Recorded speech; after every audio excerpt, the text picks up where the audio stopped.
हमने देखा इंडिया के इकोनॉमिक सिस्टम के बारे में, हमने देखा कि कैसे इंडिया ने मिक्स्ड इकोनॉमी के पैटर्न को अपनाया। हमने ये भी देखा कि इंडिया में प्लान्ड इकोनॉमी को किस तरीके से गवर्न किया जा रहा था, प्लान्ड इकोनॉमी को किस तरह से हमने आगे बढ़ाया, और प्लान्ड इकोनॉमी में हमने जो 5 ईयर प्लान्स बनाए उन्होंने इंडिया के डेवलपमेंट में कैसे मेजर रोल प्ले किया। अब हमने हमारे इकोनॉमी का जो मेजर सेक्टर था वो एग्रीकल्चर सेक्टर था, तो एग्रीकल्चर का सेक्टर का डेवलपमेंट हमारे लिए बहुत ही इम्पॉर्टेंट है। और एग्रीकल्चर सेक्टर के डेवलपमेंट को समझने के लिए हमें सबसे मेजर तरीके से इस बात को देखना पड़ेगा, इस बात को समझना पड़ेगा कि एग्रीकल्चर सेक्टर में हम देखेंगे the following two policies decisions were adopted to bring about equity and growth in agriculture sector, right. इसमें हम सबसे पहले बात कर रहे हैं किसकी, लैंड रिफॉर्म्स की। लैंड रिफॉर्म्स के साथ साथ हम बात कर रहे हैं किसकी, ग्रीन रेवोल्यूशन की। लैंड रिफॉर्म्स और ग्रीन रेवोल्यूशन। हमारा एग्रीकल्चर सेक्टर पहले से ऐसे प्रॉब्लमेटिक नहीं था, हमारा एग्रीकल्चर सेक्टर एंशियंट टाइम में प्रॉब्लमेटिक नहीं था, हमारा एग्रीकल्चर सेक्टर मिडाइवल टाइम में भी ठीक ठाक तरीके से परफॉर्म कर रहा था।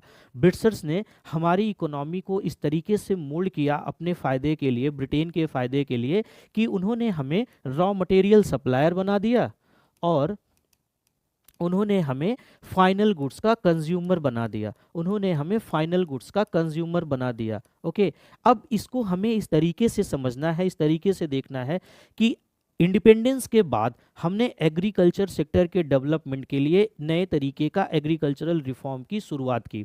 हमने एग्रीकल्चरल रिफॉर्म्स में सबसे पहले लैंड रिफॉर्म्स की बात की, क्योंकि ब्रिटिशर्स ने ना एक जमींदार क्लास पैदा करने के लिए, एक जमींदार वर्ग पैदा करने के लिए इस तरीके का लैंड सेटलमेंट सिस्टम बनाया था, जिसकी वजह से हमारे यहाँ एक नया क्लास पैदा हुआ जिसका नाम क्या था, जिसका नाम था जमींदार, राइट। जमींदारी प्रथा, राइट, महालवाड़ी प्रथा, रैतोवाड़ी प्रथा, ऐसी चीज़ों की रैतोवाड़ी सेटलमेंट, ऐसी चीज़ों की शुरुआत ब्रिटिशर्स ने हमारे यहाँ की। उनका बेसिक मोटिव क्या होता था, टैक्स कलेक्ट करना, ओके, और उसी टैक्स के पैसों से हमसे हमारे रॉ मटेरियल्स को खरीदना और उसको अपने ब्रिटेन ले जा करके अपनी फैक्ट्रियों में फाइनल गुड्स में कन्वर्ट करके वापस हमें ही लाकर बेचना। ये उनकी मेजर पॉलिसी थी। इंडिपेंडेंस के बाद हमने लैंड रिफॉर्म्स की शुरुआत की, ताकि जो लैंडलेस लोग हैं, जिनके पास ज़मीन नहीं है, उनको गवर्नमेंट लैंड प्रोवाइड कर सके ताकि वो खेती कर सके। क्योंकि आपको पता है कि इंडिया की मेजर पॉपुलेशन प्राइमरी सेक्टर और उसमें भी एग्रीकल्चर सेक्टर पर डिपेंडेंट है। एग्रीकल्चर सेक्टर हमारे यहाँ एक मेजर सेक्टर है, राइट। एग्रीकल्चर का डेवलपमेंट हमारे लिए बहुत ज़रूरी है। अगर कल्चर सेक्टर का डेवलपमेंट नहीं होगा तो इकोनॉमिक डेवलपमेंट हमारे लिए बड़ा मुश्किल हो जाएगा। ओके, उसके साथ साथ लैंड रिफॉर्म्स के लिए हमने क्या किया, हमने लैंड सीलिंग सिस्टम को अडॉप्ट किया। ओके, भूदान आंदोलन शुरू किया आचार्य विनोबा भावे ने, और हमने जो है बड़े जमींदारों से लैंड ले करके, हमारी गवर्नमेंट ने बड़े जमींदारों से लैंड सीलिंग करके उनकी ज़्यादा ज़मीनों को ले करके जो लैंडलेस लोग थे उनको देना शुरू किया। अब इसके क्या प्रोज थे, क्या कॉन्स थे, क्या ये फुली इम्प्लीमेंट हो पाया, इन सारी चीज़ों को हम लोग अभी आगे देखेंगे। दूसरा, हमने ग्रीन रेवोल्यूशन की शुरुआत की, राइट। जब हमारे यहाँ पहला 5 ईयर प्लान चला 1951 से लेकर 56 के बीच में, उसमें हमारा जो फोकस एरिया था वो एग्रीकल्चर था। सेकेंड 5 ईयर प्लान में हमारा फोकस एरिया क्या था, इंडस्ट्री थी, राइट। सेकेंड 5 ईयर प्लान में हमारा फोकस एरिया इंडस्ट्री थी। पीसी महालनोबिस जो है उसके मेन वो थे जिन्होंने इसके बारे में बताया कि हमें इंडस्ट्री पर फोकस करना चाहिए। और इसके पहले 5 ईयर प्लान में हमने हैरेट डोमर मॉडल को बेस करके एग्रीकल्चर सेक्टर को फोकस किया था, राइट। उसके बाद एग्रीकल्चर सेक्टर हमारे लिए मेजर प्रॉब्लम, हमारे यहाँ उसके डेवलपमेंट में मेजर प्रॉब्लम दिखाई दे रही थी।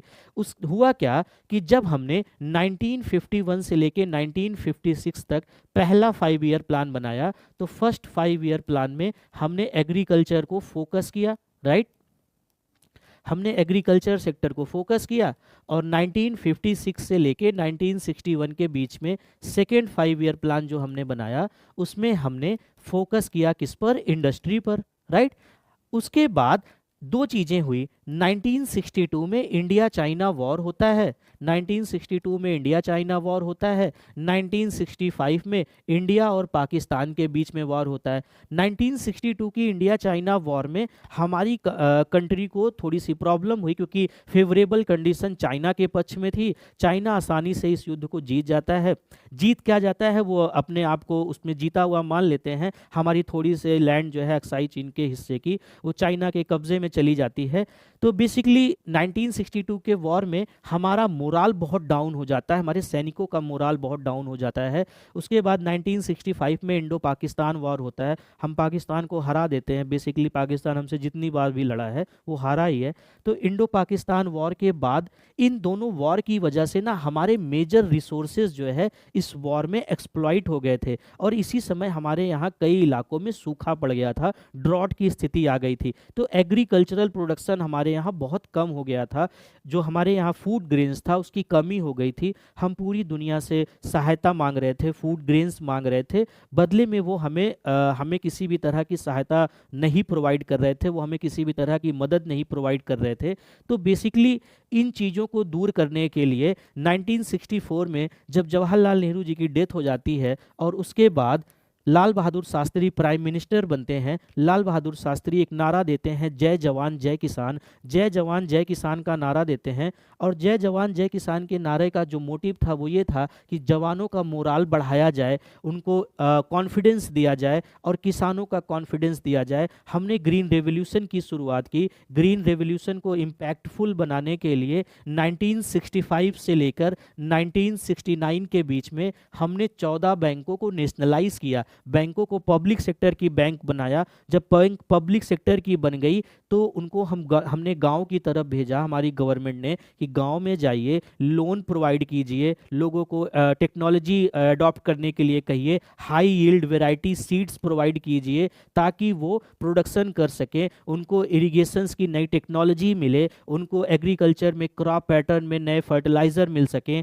नई टेक्नोलॉजी मिल सके, नॉलेज मिल सके, स्किल सीख सकें, उनकी सॉइल की हेल्थ की जांच हो सके, प्रोडक्टिविटी पता चल सके। इन सब के लिए सबसे मेजर चीज़ की ज़रूरत क्या थी, वो थी पैसा, रिसोर्स, और उसके लिए हमने बैंकों को नेशनलाइज करके गांव की तरफ भेजा काम करने के लिए। ऑब्जेक्टिव क्या था, ऑब्जेक्टिव था ग्रीन रेवोल्यूशन को इम्पैक्टफुल बनाना। Okay, Green Revolution refers to the large increase in the production and productivity of food grains through the use of miracle seeds. Miracle seeds को high yielding variety seeds बोलते हैं, जिनकी productivity बहुत ज़्यादा होती है। बहुत रिसर्च करके बाद इनको बनाया जाता है, और इनके साथ साथ हमने नए तरीके के फर्टिलाइज़र, ट्रेडिशनल फर्टिलाइज़र को यूज़ ना करके नए तरीके के फर्टिलाइज़र, केमिकल फर्टिलाइज़र को यूज़ करना शुरू किया ताकि प्रोडक्टिविटी हमारी बढ़ सके। क्योंकि हुआ क्या था, जब हमारे पास फूड ग्रेन्स की कमी हो गई थी तो हम पूरी दुनिया से फूड ग्रेन्स की डिमांड कर रहे थे। तो यूएसए ने हमें फूड ग्रेन्स, हमें गेहूं जो दिया था वो गेहूं था जो यूएसए में जानवरों को खिलाने के लिए उगाया जाता था, राइट।